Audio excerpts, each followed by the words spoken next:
நான் பணம் நான் எல்லாரும் ஆர்டிக்கெல்லாம் ரெடி பண்ணிக்கிறேன் அப்படின்னா உடனே எங்கள் அத்தை சொல்லிட்டு எங்கள் அண்ணன் வந்து ஒரு பிச்சைக்கார குடும்பத்தில் கண்டிஷன் வச்சுக்கிட்டனால நாய் மாட்டை இருக்கிறதுக்கு உங்களுக்கு தேவையில்லை, நாங்கள் எரிச்சுக்கிறோம், இங்கே ஒன்றும் எங்களுக்கு தேவையில்லை, எவ்வளோ பணம் ஆனாலும் நாங்கள் எரிச்சுக்கிறோம் அப்படின்னாங்க. சரி விட்டுருங்கன்னொடனே ஒன்று சரின்ட்டு எங்கள் அம்மா பார்த்தா சரின்ட்டு விட்டுட்டாங்க. ஒன்று எல்லாம் கருமாதிலாம் முடிஞ்சிச்சு. ஒன்று வந்தாங்க, கருமாதிலாம் முடிஞ்சிச்சு, அழுதுட்டு எல்லாமே போயிட்டாங்க. ஒன்று ஹாஸ்டல் ஒரு வாரமாக லீவ் போட்டேன். அதுக்கப்புறம் ஒரு வாரம் கழிச்சு எக்ஸாம் வரவும் எக்ஸாம் ஒரு மாதம் கழிச்சுன்னா நான் எனக்கு படிக்கிறதுக்கு இன்ட்ரெஸ்ட்ல. அப்போ வந்து நான் ஸ்கூலுக்கு போய் அழுதேன். அதுக்கப்புறம் கொண்டு போனாங்க, நான் போக முடியாதுட்டேன். அதுக்கப்புறம் அவங்க 2 பேரும் தம்பி ஹாஸ்டலுக்கு போயிட்டாங்க. அதுக்கப்புறம் அப்போ அம்மாக்கு என்னாச்சுன்னு சொல்லு. அதுக்கப்புறம் ஹாஸ்பிட்டலில் சேர்த்தாங்க, இந்த மிஷின் ஆஸ்பத்திரியில் சேர்த்தாங்க.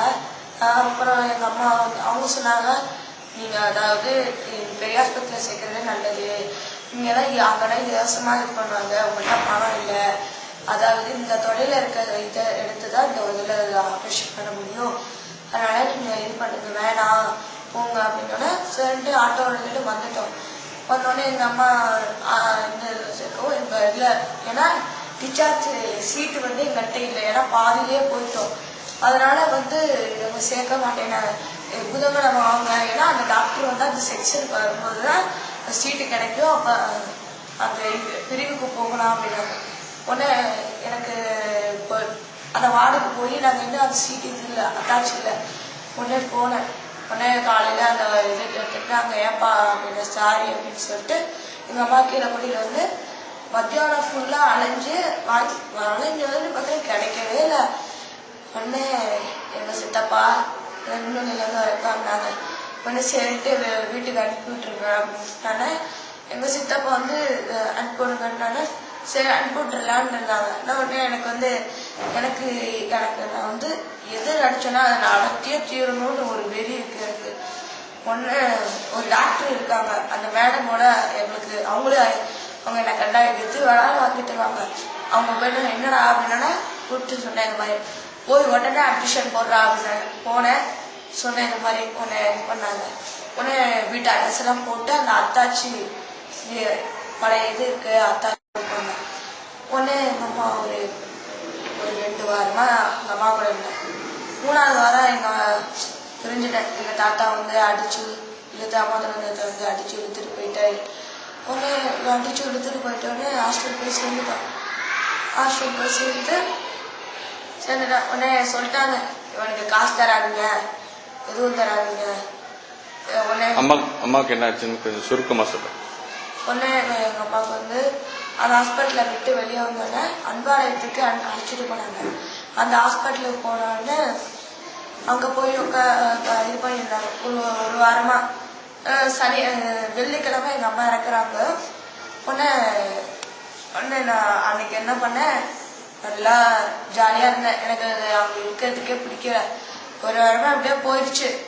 எக்ஸாம் முடிஞ்சிருச்சு, ஒரு 3 எக்ஸாம் முடிஞ்சிருச்சு. உடனே இன்டர்வல் வெள்ளிக்கிழமை இன்டர்வல்ல எங்கள் அப்பா போன மாதம் வியாழக்கிழமை அதே டேட்ல இருந்தாரு. எங்கள் அம்மா வந்து அதே டேட்ல அந்த நேரத்தில் இருக்கல, அந்த கொஞ்சம் டைம் தள்ளியாக இருந்தாங்க. உடனே இந்த பல்லு ஒழுங்காமே நினைச்சேன், இதை எங்கள் அம்மாவுக்கு ஆயிடுச்சுன்னா விழுந்துருச்சு. அப்போதைக்கு வந்து எங்கள் அம்மா அழுதாங்க. சின்ன பையன் வந்து தண்ணி ஊற்றினாங்க. இதை கொஞ்சம் சொன்னாங்க. எங்கள் அம்மா எங்கள் பாட்டியோட தங்கச்சி இருக்காங்க, அவங்களுக்கு ரொம்ப பிடிக்கும். உடனே அதனால வர சொன்னாங்க. அவங்களோட ஹஸ்பண்ட் சொன்னாங்க. எங்கள் சித்தப்பா வந்து ஓடிவாரு. எப்போ பார்த்தாலும் எங்கள் சித்தியை விட்டுட்டு ஓடிக்கிட்டே இருப்பாரு. எங்களுக்கு அது பிடிக்கவே பிடிக்காது. எங்கள் அப்பா வந்து இந்த போலீஸ்கிட்ட கம்ப்ளைண்ட் பண்ணி எவ்வளவோ இது பண்ணாரு, ஓடிக்கிட்டே இருந்தாரு. உடனே அன்னைக்கு எங்கள் அம்மா இறந்தாங்க, ஃபோன் பண்ணிட்டாங்க.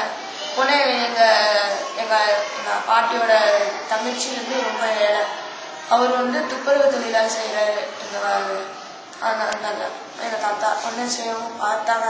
சரி நீங்கள் தூக்கிடுங்க. உடனே வந்துருச்சு. நானும் எங்களையே ஹாஸ்டல்லேருந்து கூட்டிகிட்டு வந்துட்டாங்க. உடனே அழுது முடிச்சோடனே கொடுக்க சொல்லிட்டாங்க. உடனே எங்கள் அத்தா வந்தாங்க. எங்கள் அத்தா வந்து அழுதாங்க. அதுக்கப்புறம் தம்பிங்களை வச்சு நீ என்ன பண்ண? அதுக்கப்புறம் நான் எங்கள் அத்தை 5ஆவது முடிஞ்சோன்னே எங்கள் அத்தை வீட்டுக்கு ரொம்ப பிரச்சனை. உடனே நீ இங்கேருந்து படிக்காத, நீ என் கூட வந்து அப்படின்னு. சரின்ட்டு நான் கூட அவங்க கூட இருந்தேன். எங்கள் கூட என் பாட்டி, சித்தி, சித்தப்பா யாருமே எங்கள் கூட பேசலை. 3 பேர்த்தோட யாருமே எங்கள்கிட்ட பேசலை. உடனே சரின்ட்டு இருந்தோம். ஒரு ஜூன் ஜூலை போயிடுச்சு. அதுக்கப்புறம் ரொம்ப வியாபாரம் பார்க்கணும். மாடு வச்சுருக்காங்க, அது சாணி அள்ளணும். கடை வச்சுருக்காங்க, கடை வேலை பார்க்கணும். அவங்களுக்கு 3 மகன் இருக்காங்க. அவங்க பாத்திரம் எல்லாம் நாங்கள் வைக்கணும். அவங்களும் வேலை செய்வாங்க. அவங்க கம்பெனிக்கு வேலை போவாங்க. உடனே சாப்பாடு வச்சு கொடுத்தா உடனே என் தம்பி சாப்பாடு சொல்லு. எங்கள் அத்தை சொல்லி நிறுத்துறா, என் பிள்ளைங்க நீதான் வைக்காத, நான் வந்து வச்சு கொடுப்பேன் அப்படின்னாங்க. உடனே எங்கள் அப்பாவோட எங்கள் அப்பாவோட அப்பா வந்து அவங்களோட தங்கச்சி வந்து பார்த்தாங்க. அவங்கள கண்டா அவங்களுக்கு எங்கள் அத்தையை கண்டா பிடிக்கவே பிடிக்காது. உடனே பார்த்த உடனே பிடிக்கல. உடனே எங்கள் பாட்டி கூழு வியாபாரம் பார்ப்பாங்க பாறையில். அந்த பாறையில் வரும்போது சொல்லிட்டாங்க, இந்த மாதிரி உங்க பேரை இப்படி பண்ணுறாங்க, நீ 7ஆவதுல எப்படியாவது பிரிச்சுரு கொண்டு போயிரு, இல்லைன்னா உங்களுக்கு ரொம்ப 8ஆவதோட அவங்க இது பண்ணிடுவாங்க. உடனே எங்கள் அத்தை சொன்னாங்க, 8ஆவதோட முடிச்சுட்டு வேலை பார்க்கலாம் அப்படின்ட்டாங்க. 2 பேர் தம்பி 2 பேர். சரி மிச்சம் 2 பேர் நல்லபடியாக படிக்கிறதுனால உடனே நாங்களே எது பதில் சொல்லாமல் இது பண்ணியோம். நல்லா அடி வாங்குவோம், ஒன்றும் சொல்ல மாட்டோம். இல்லையா எங்கள் சித்தி வீட்டுக்கெல்லாம் போனோன்னா, நாங்கள் ஒரு வீட்டுக்கு போனோன்னா 2 நாள் சனி ஞாயிறு போனோன்னா ஞாயிற்றுக்கிழமை நைட்டு வருவோம். ஏன் நீங்கள் வரீங்க, ஏன் வெள்ளனே வர வேண்டியதானே? ஏன்னா எங்களுக்கு அங்கே இது பிடிச்சிருக்கு. 2 நாள் தான் இருக்கும். இங்கே தான் திங்கள்லேருந்து வெள்ளி வரைக்கும் இங்கே தான் இருக்கும். உடனே நான் வந்து சொன்னவும் எங்கள் நடுமாமா வந்து நான் வந்து யாராக இருந்தாலும் ஹோப்புக்குள்ள எப்படி வந்தீங்க? அப்போ ஹோப்பில் வந்து எங்கள் ஊரில் வந்து சொந்தக்காரங்க ஒரு ஃபாதர், எங்கள் பாட்டி வந்து என் பாட்டியோட தங்கச்சியோட ஹஸ்பண்டோட அந்த லைனில் யாரும் இருக்காங்க, அவங்களோட இருந்திருக்காங்க லேன்ஸ். அதனால் ஒன்று ஒரு சர்ச் இருக்குது, சத்திர பஸ் ஸ்டாண்டு பக்கத்தில் ஒரு பெரிய சர்ச் இருக்குது. ஒன்று அங்கே இருந்தார். ஒன்று பேசுகிறாங்க இது மாதிரி. உடனே அவங்க சொன்னாங்க, சரி எம்ஏ முடிச்சவங்க தந்திருக்காங்க அவங்க இங்கே ஒன்று இந்த அப்படின்னு சொன்னாங்க. உடனே சரிட்டு நான் அப்போ வந்து அரையாண்டு எக்ஸாம் 6ஆவது எழுதிருந்தேன். ஒன்று எக்ஸாம் எழுதிட்டு இருக்கப்ப என்ன பண்ணேன், சொன்னாங்க அரையாண்டு 3ஆவது கணக்கு மேக்ஸ் முடிக்கலை, பாதியிலே வந்துட்டேன். வந்த உடனே இங்கே வந்துட்டேன்.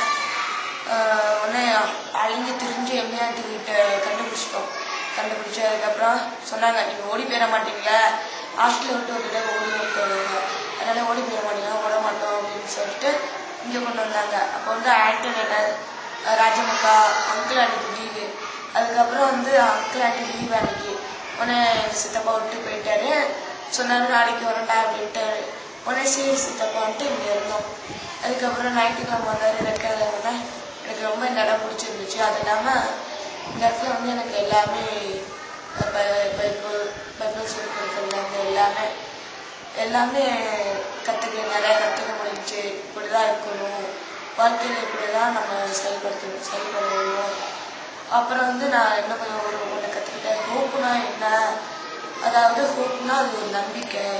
நம்ம வந்து பட்டினியாக கடந்தா கூட நம்ம வந்து படித்து பெரிய ஆளாகி முன்னேறுவோம் அப்படின்ட்டு ஒரு நம்பிக்கைன்னு வந்து எனக்கு தெரிஞ்சிருந்துச்சு. சரின்ட்டு ஒன்று நல்லா படிக்க வந்துச்சு, நல்லா ஆர்வம் எல்லாமே எனக்கு இருந்துச்சு. அதுக்கப்புறம் வந்து இங்கே வந்து நல்ல பையனாகவும் இருக்கேன். இப்போ வந்து எனக்கு எந்த பிரச்சனையும் கிடையாது. எனக்கு எல்லாம் வாங்கித்தர ஆள் இருக்காங்க. இப்போ முன்னாடி கூட சித்தப்பா யாரும் பார்க்க மாட்டாங்க. ஆனால் இப்போ எனக்கு எல்லா அங்கிள் ஆண்டி எல்லாமே வாங்கி தராங்க.